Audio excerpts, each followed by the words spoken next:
Hi, welcome to my channel, Reader Woman. My name's Judy, and let's talk going back to school. The actual going back to school. So in 2023, my brother, yeah, nothing personal here. My brother attended a college graduation for his girlfriend's daughter-in-law. She graduated from from Fairhaven actually, where I'd gone and where I decided to go back to. And he was really excited to see her graduate. And then he turned to me and he goes, "You know, you could do that." And I was like, I think I could. So that started me down a route. And it made me, I just kept thinking, and it's like, I've been embarrassed I haven't had my degree. Yes, it's kind of ridiculous, but I'm always up for ridiculous. I mean, what am I going to do with this bachelor's? More than I ever thought, I'll tell you that. But it was really, it just kind of slapped me a little bit and said, "Judy, what do you want to do with the rest of your precious life that you have left here on earth?" It's like, I'm not getting any younger. Certain things that I always wanted to do, they're not on the table anymore. I'm not going to be walking a significant amount of the Pacific Crest Highway, or yeah, Pacific Crest Trail Highway. It's like certain things are just beyond me now. But I most certainly am willing, and able to go back to school. So I had no idea how long it was going to take me. I had no idea how many classes I was going to need, but I applied. I applied online, and it turned out to be right at the wrong time because everybody was on vacation. And then the person I was talking to for admissions, she changed jobs, and then I had another person, and so yeah, 40 years later, when I went to college, if there were computers, they were in buildings. So, and you really didn't have access to them. I was told that what I had to do was use a piece of software called Parchment and get my transcripts. Because somehow, after 5 years, Fairhaven decides they're not going to keep your transcripts from other colleges. Luckily, they had all of my information from both Western Washington University and also the classes I'd taken at Fairhaven College. So that was a real plus. I had to go back to Scripps College, which I started my college career at, to ask to have the transcripts sent. With Parchment, you just send them a kind of an email or something through their software, and then they send the request. And then the same thing happened to Whatcom Community College. However, everything was on paper, and I was really a little concerned about that. How were they going to do it? And I mean, how often do you actually have to send a transcript from, 1980? I don't know. In today's world, I don't think that often. But, so I called, and I'm really glad I called. In fact, then I ended up calling for the community college here too, because they had to go through stacks of paper and to find my transcripts. The transcripts from Scripps seemed to be very good. But I didn't think that the community college transcripts were quite right, but I wasn't gonna fight about anything, okay? Just to be clear. Then I had to wait to, it's odd with a university because Fairhaven has only so much clout, but somebody in admissions had to go through all my classes and determine what actually qualified for my degree requirements. So they went through all of that. And then I found out how long I had to go or what my requirements were left for. 2 lousy classes. I needed 2 classes to get my degree. Can you believe this? I went through all these years going, oh my gosh, I can't go to college. It's going to take too long. It's too expensive. 2 classes.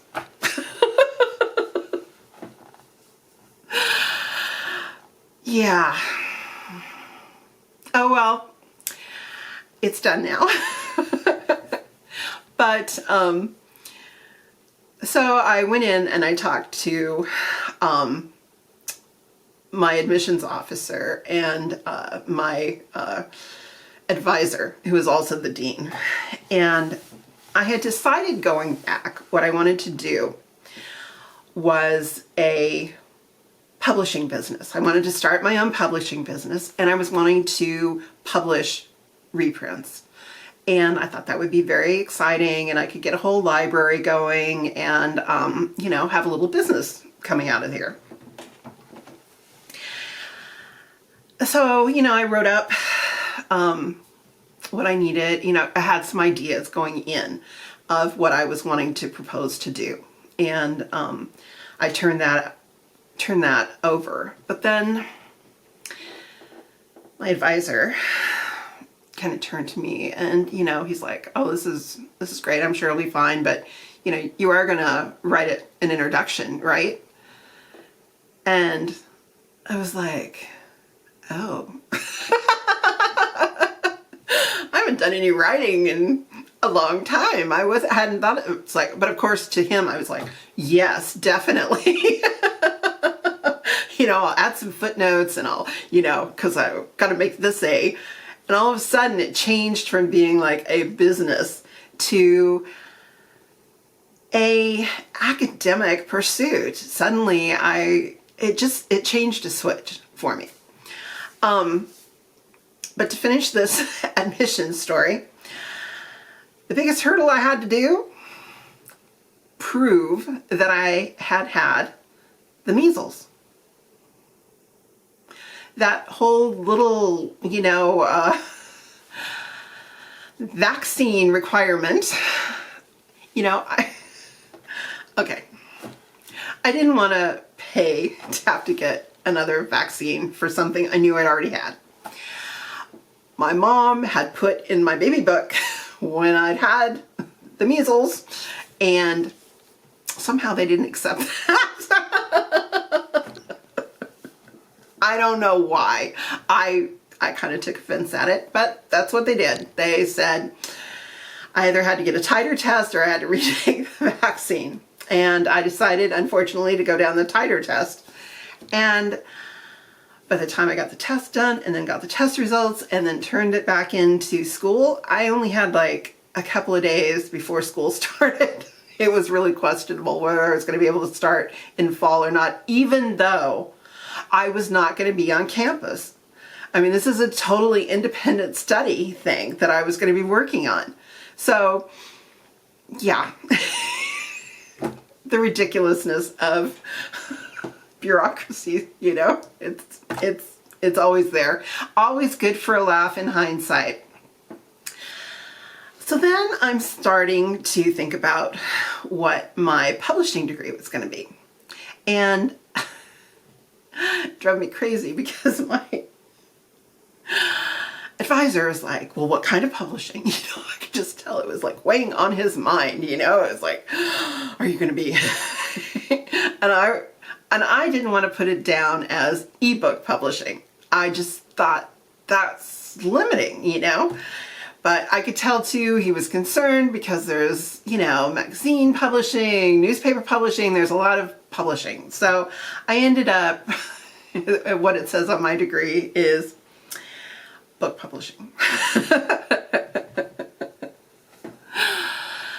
But then when I went to find a work of literature, I'm going to go with a woman author, you know, and I mean, my first thought was Jane Austen, but as I was looking at the dozens of reprints of Jane Austen in digital form, I'm like, no, I'll need to find somebody else, you know. So then I was thinking, Fanny Burney. Oh, yet again. And it was like, oh my gosh, just finding one author to, reprint a book for is going to be a little bit difficult. I had over the summer gone to a called the Island Shakespeare Festival, and I had seen actually Romeo and Juliet, and I hadn't really paid that much attention to what else was playing. But the other one was a play by Hannah Cowley. And my friend actually read the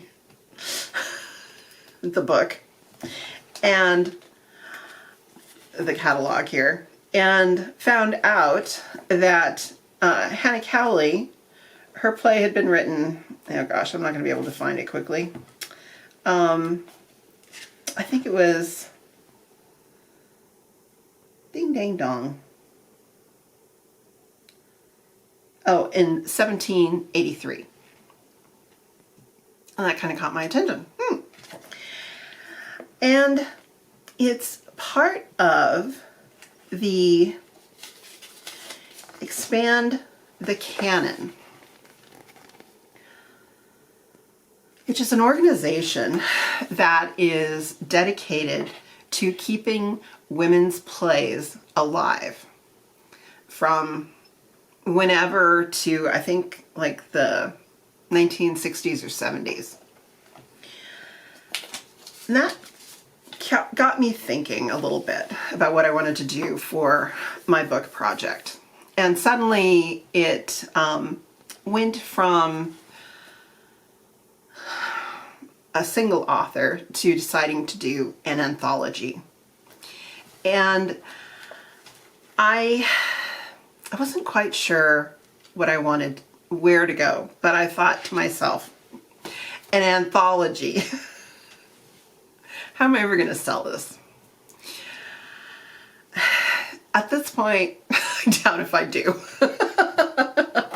However, and it's not done yet, but I decided to go with two name brands. And here, let me read it because I never remember exactly what it is. This anthology is called From Jane Austen to Mary Shelley, an anthology of women writers from 1810s England. I thought I would focus on one decade. And as you may or may not know, I'm a huge Regency romance reader. And I'm thinking to myself, well, I already know that age, I know that decade. It's not all completely Regency. I think the Regency started in 1810, 1812, and then went to 1821. But somewhere, give or take a year or two, please be kind. But I'm like, yeah, I know a lot of the figures of the time. I know a lot of, little bits of history. I don't say everything that every author that I've read is correct, but I'm pretty damn sure that Georgette Heyer knew, because she was at the British Library quite often looking things up. So I'm like, yeah, this will be great. And then it started. I was unprepared for what I was going to find. And I have to give a huge shout out, and let us all take this moment to send our $5 in to Wikipedia. Wikipedia, thank you. It was a great place to start. I was typing in, women authors, 1810s, and then, of course, I've already shown this book, but it's where, Mothers of the Novel by Dale Spender came in. I found a link to her book.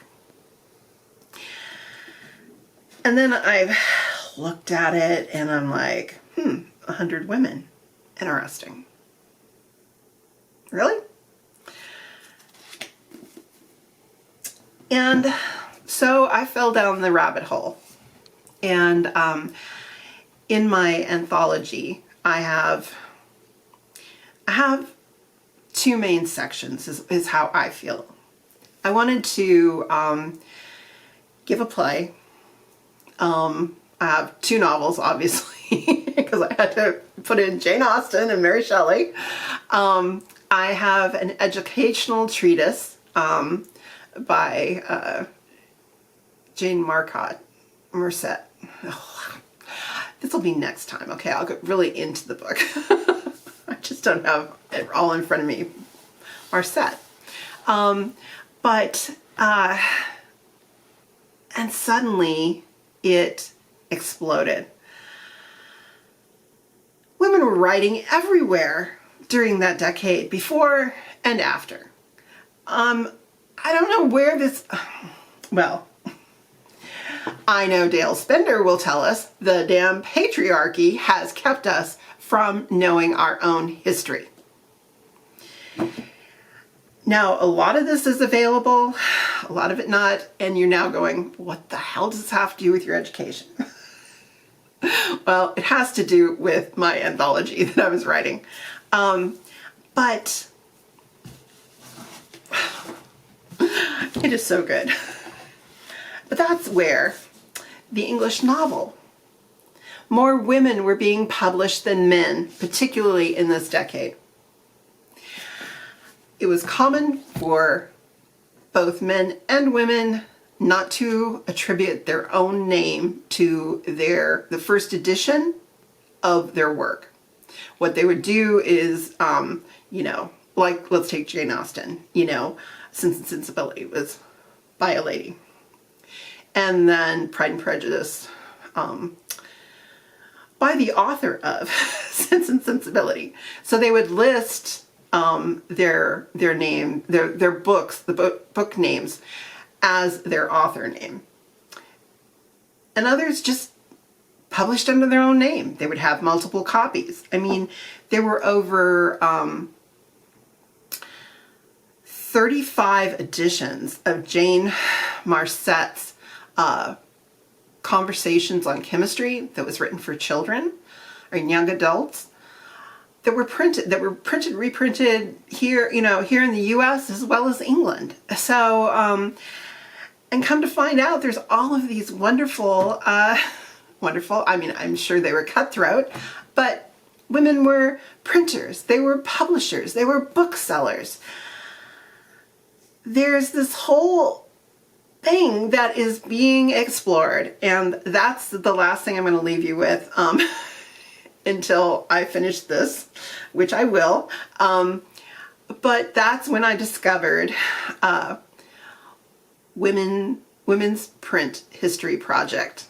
And it's an online project listing the women authors from here and from other sources as well. And they're continuing to do research. It's amazing. And the thought that, that this has been not known well, it still amazes me. So I went from starting a publishing business. As you can tell now, I have a major interest in women writers and making sure that their works are, saved for perpetuity. Some books are lost. There's no doubt about it. But the Women Print History Project are actively going and searching down and, making sure those archives are represented for any works by women. Because I will say the biggest problem here with these tomes is this is only novels, just like Dale Spender. And women were writing a lot more than just novels. And but let me, if I can go back and finish this last thing. So my anthology, I which I still have a lot to do. I have all the writing part.